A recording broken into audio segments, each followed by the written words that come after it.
Greetings, YouTube. So today we are taking a look at the Target exclusive Tigerforce version of Outback. So, been hearing lots of good things about Outback. Lots of people are saying it's one of the better figures that Classified has put out this year. Just by looking at it in the package, I can tell that it comes with a plethora of accessories. And, yes, the prices have gone up on Classified and on a lot of 1/12 scale figures, especially Hasbro's, but at least with this one, we're getting a ton of stuff. So let's have a look at the box real quick. Got your boy Outback with the gray hair jumping off. Tigerforce logo. Stuart Outback Selkirk. Some more artwork. He is number 39. Not much going on in the back. And then these things. All right, let's have a look at him out of the package. Okay, so here we got Outback out of the package, and I will say that he is looking like what everybody has said. It looks like a really good figure.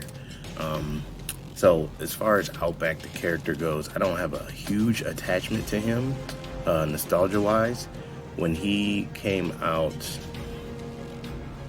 in the comic book, in the original Marvel comic book, I wasn't reading that comic book. Honestly, I didn't read that comic book until like a couple of years ago. I was more into superheroes back then. Most of my G.I. Joe experience came from the cartoon. So I did not have an attachment to Outback. I know that there was this version, but there was also the original version, which I do have a custom of, which I'll compare him to in a little bit. But, this version, from what I hear from my overseas friends, this version in the original line was the first one that they got. So this is their Outback. So when this came out for them, they were probably super excited. He had like a weird kind of cartoony tiger printed on his shirt, whereas this one is nice and ferocious. Although I've still seen people that don't like this because they say it's too much. I like it though. And it's probably because I don't have any attachment to Outback. But as far as the actual figure, sculpt is excellent. That's a nice grizzled survivalist face. Got the huge beard. The aforementioned shirt. Excellent web gear. And I might still do it, I nearly bought another one of these when I saw them at Target just to get his web gear and accessories. That's how much stuff he comes with. And of course, this would be a pretty good, body for fodder. But yeah, I nearly did that, and I still might. But yeah, he looks really nice. All right, let's talk about those accessories. Okay, so accessory-wise, Outback comes with this huge backpack that has all types of little hooks and things on it, a bunch of pouches. It's very well sculpted. Could have used a little bit of paint apps on some of the buckles and stuff, but I mean, it's a backpack, so I'm not going to complain too much. If it serves its purpose well and it stays in his back, then I guess it's a win. You get this specialized flashlight. Nice sculpting and detail there. A nice survival knife.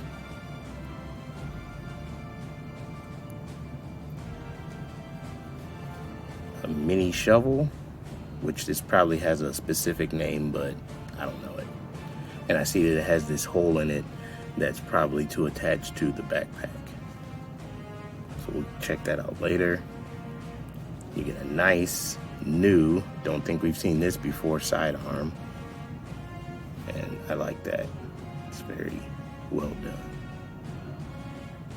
It's got the little wrap on the handle. You get a submachine gun with a small strap. The strap is relatively stiff though, so that's not going to help a ton, but I guess it's nice that they included it. And it does come with a clip or a magazine.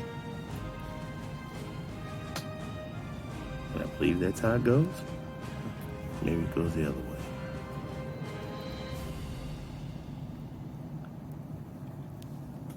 Not sure, but it does go in. If I'm doing it wrong, let me know.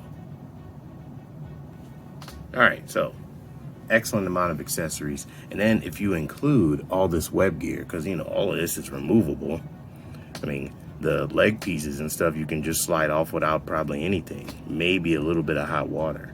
And then you can also get this web gear off of them.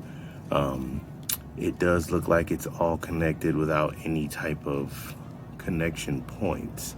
So you would have to heat that up quite a bit to shimmy it off of them. But it could be done. So he comes with a lot of stuff. All right, so I wanted to quickly run through his articulation. It's not going to be anything earth-shattering. It's just the normal G.I. Joe fare. However, there are a couple of things that I miss aesthetic-wise. He does have some very nice painted-on arm hair to make him look more rugged and grizzled. So that's a nice touch. All right, so you can look down as usual for G.I. Joe Classified. You can look up. Arms are normal. Doesn't look like there's a whole lot of reuse here either. Just FYI. I'm trying to see if these pants, I don't know, those pants look like they might not be reuse. Maybe. They're pretty basic, so they probably used them on somebody. You got your double jointed and your pinless. That's very nice. Regular torso articulation, not impeded too much by the web gear. In fact, not at all, really. You drop down legs. You mentioned the bicep cut? Yeah, it's there. Looks like Hasbro missed this one. That is a horizontal peg on his right hand. Now it looks like the left one is vertical, but they didn't put on his right hand. I think most of the population is right-handed, so that should be almost a gimme, unless it clearly says that the character is left-handed. But I don't know. Maybe he is left-handed. I guess I'll have to check. Double jointed at the knee, as usual. Not a ton of range there, though. You do get a boot cut, and then the usual ankle pivot. So, yes, standard fare for G.I. Joe Classified. All right, let's get him kitted up and then get some size comparisons. All right, so here we have Outback all tooled up, and we got the shovel on the backpack, the gun on the backpack. I will say that this does not, I mean, it fits fine, it fits through the holster fine, but because of how it's built, either way you put it, you're bumping into his arm, so it's kind of off at an angle, but it still stays on there decently well. We got the firearm in the slot there in the holster. We have his flashlight over here, and then you got the knife over there. So this is how we like our classified figure to be.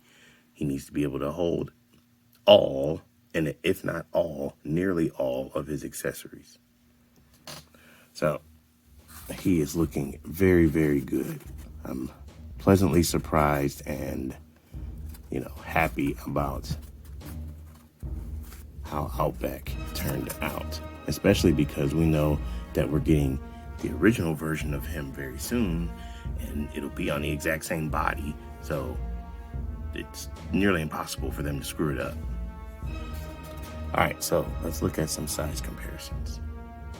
Okay, so in my mind's eye, when I made my custom of Outback based on the very limited knowledge I had about the character, I envisioned him being big and buff and this, you know, tough survival dude.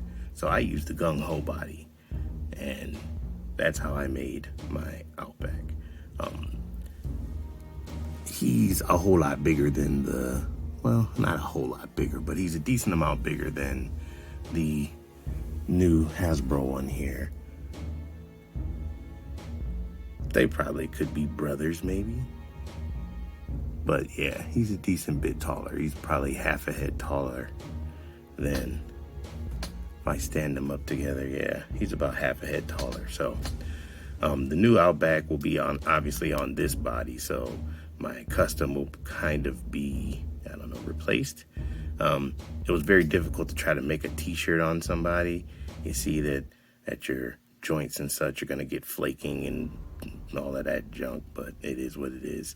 I wanted one, I got one, and the new one, I'm not sure when that'll be out, but it'll be out soon. All right, let's have a look at some other size comparisons. Okay, so we got the Red Ninja, and then we got Dusty over here, and they're looking they're about all the same height. So Outback's running kind of small, actually. I don't know, I guess I envisioned him being a bigger guy. There he is, matched up with the Commando, Snake Eyes, and Lady J. Then we got old Outback here with a Cobra Viper and Beachhead. And then here we have Outback with what looks to be the grizzled old man war veteran club with my custom mercenary type dude from Action Force, and then another Action Force figure, Karak. A little bit more Action Force love here. Here is Desert Rat and the Swarm Trooper. And then to round out these comparisons, here we have the Star Wars Black Series Mandalorian, and then a Marvel Legends Black Panther. All right, final thoughts on Outback. So I thought they did a really good job with this figure. I like the fact, even though me personally, full disclosure again, I am not a huge Python Patrol Tigerforce person. That stuff, to me, I associate that stuff with the bad DIC cartoon. I didn't, that wasn't my thing. I was not really interested in them when they came out, and certainly not later on. I like the fact that they're using those as exclusives at Target so that they're not flying off the shelves how they were with the other stuff. I mean, I don't know if you can still get them now, but I recall a couple of weeks ago, everybody was finding tons of them at their Targets. So it is what it is. But Outback here, very well done. Looking forward to the original version of him. So like, comment, subscribe.